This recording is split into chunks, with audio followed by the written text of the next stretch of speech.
Welcome back, viewers. It appears that trouble is only mounting for the Samajwadi Party in Uttar Pradesh ahead of the upcoming Rajya Sabha polls, which will be followed by an all-important Lok Sabha poll on Tuesday. In fact, RLD Chairman Rayant Chaudhary confirmed that he is joining the NDA bloc, an announcement that came just weeks after it appeared certain that his party will be contesting as part of India bloc on 7 seats in Uttar Pradesh. Now, in another ally, this is in the state, seems to have withdrawn their support from the Samajwadi Party. This time, it's Apna Dal Khamerwadi, the Apna Dal Khamerwadi, a party that contested on the Samajwadi Party symbol in 2022 assembly poll, says they will not back the Samajwadi Party candidates for the upcoming Rajya Sabha polls. The party further says they are not in agreement with the Samajwadi Party's decision to name Jaya Bachchan as a candidate for the Rajya Sabha polls, as they believe she doesn't represent the true ideology of the PDA. Samajwadi party ने राज्यसभा के 3 उम्मीदवारों की घोषणा की। उसके बाद से ही party के अंदर विरोध के स्वर सुनाई देने लगे हैं। कल स्वामी प्रसाद मौर्य ने अपने पद से इस्तीफा दे दिया और अपना दल कमेरवादी के पल्लवी पटेल जी भी पार्टी में है और समाजवादी पार्टी से ही विधायक है। उन्होंने भी पार्टी के खिलाफ वोटिंग करने या पार्टी में वोटिंग न करने की बात की है। ये नाराजगी किस बात को लेकर आपकी समाजवादी पार्टी से? देखिए, हम लोग राजनीति और किस बात की कर रहे हैं और नारा क्या है हमारा? पीडीए। तो अगर पिछड़ा, दलित, मुसलमान, अल्पसंख्यक समाज हमारा नारा है तो हमारी करनी में और हमारी कथनी में वो दिखना चाहिए।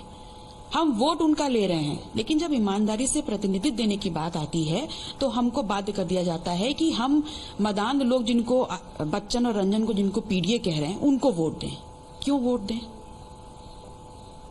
राजनीति ईमान से होती है और हम प्रतिबद्ध हैं इस बात को लेकर के कि पिछड़ा, दलित, मुसलमान समाज का अगर वोट ले रहे हैं तो उनकी भागीदारी सुनिश्चित करें। अगर उनकी भागीदारी नहीं है तो वोट क्यों है? तो आपको लगता है कि जो कैंडिडेट्स उतारे गए उसमें पीडीए को फॉलो नहीं किया गया, जो फॉर्मूला था पीडीए को, उसको फॉलो नहीं किया गया, नाराजगी इसी बात को लेकर है? देखिए, पीडीए जो मैं समझती हूँ पिछड़ा, दलित, अल्पसंख्यक है, तो बच्चन और रंजन में कहाँ है पीडीए? ये तो मदान लोग हमको समझाने का काम कर रहे हैं कि बच्चन और रंजन पीडीए है।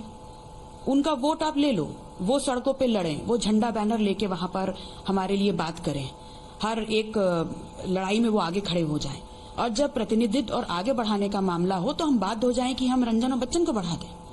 मेरा कोई व्यक्तिगत बैर नहीं है। जया बच्चन जी विदुषी महिला हैं, उत्कृष्ट अभिनेत्री हैं, लेकिन ये कोई फिल्मी ड्रामा नहीं चल रहा है। ये गरीबों की, पिछड़ों की, दलितों की।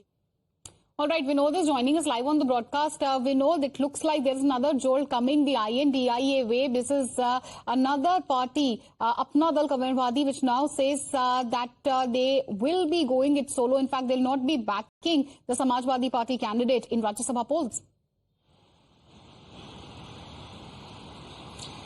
बिल्कुल, जिस तरीके से पल्लवी पटेल ने कहा है कि वो राज्यसभा के चुनाव में समाजवादी पार्टी के कैंडिडेट्स को वोट नहीं करेंगी, तो कहीं ना कहीं एक बड़ी एक तरह से आप कह सकते कि चुनौती हो गई है समाजवादी पार्टी के लिए।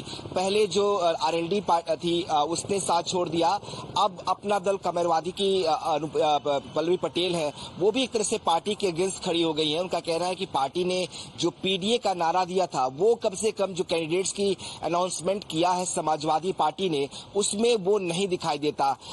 पार्टी जो है बात करती है पीडीए की, लेकिन जब लीडरशिप देने की बात आती है तब वो उनको किनारे कर देती है। ये लोग सिर्फ पार्टी के लिए, झंडा उठाने के लिए काम करते हैं, पार्टी में उन्हें नेतृत्व का मौका नहीं मिलता, और इसीलिए उन्होंने इस बात पर सवाल उठाते हुए पार्टी को साफ कर दिया है कि वो इनको वोट नहीं करेंगे। तो उत्तर प्रदेश में समाजवादी पार्टी के लिए मुश्किलें बहुत बढ़ती जा रही है। एक बड़ा पार्टनर था आरएलडी, जिसने साथ छोड़ दिया है। पल्लवी पटेल हालांकि सिंगल एमएलए है, लेकिन उनकी इंपॉर्टेंस इसलिए ज्यादा है कि उन्होंने सिराथू में बीजेपी के डिप्टी सीएम केशव प्रसाद मौर्य को चुनाव हराया था और वहां से उनको हराकर चुनाव जीतकर वो आई थी, विधायक बनी थी, और अब वो पार्टी छोड़ती है तो कहीं ना कहीं एक बड़ा जो है चैलेंज होगा समाजवादी पार्टी के लिए। हालांकि पार्टी छोड़ने के सवाल पर वो कहती है कि अभी पार्टी छोड़ने का फैसला नहीं किया गया है, ये फैसला राष्ट्रीय अध्यक्ष यानी अखिलेश यादव को करना है, लेकिन बहुत क्लियर कट है कि जिस तरीके के डिफरेंशिएशन जो है वो पार्टी के अंदर से आ रहे हैं। Then it looks like there is no end to the SP. In fact, the overall INDIA's troubles. Thank you for joining us with all these details. With that, we slip into a short commercial break. News and updates on the other side. Don't go anywhere.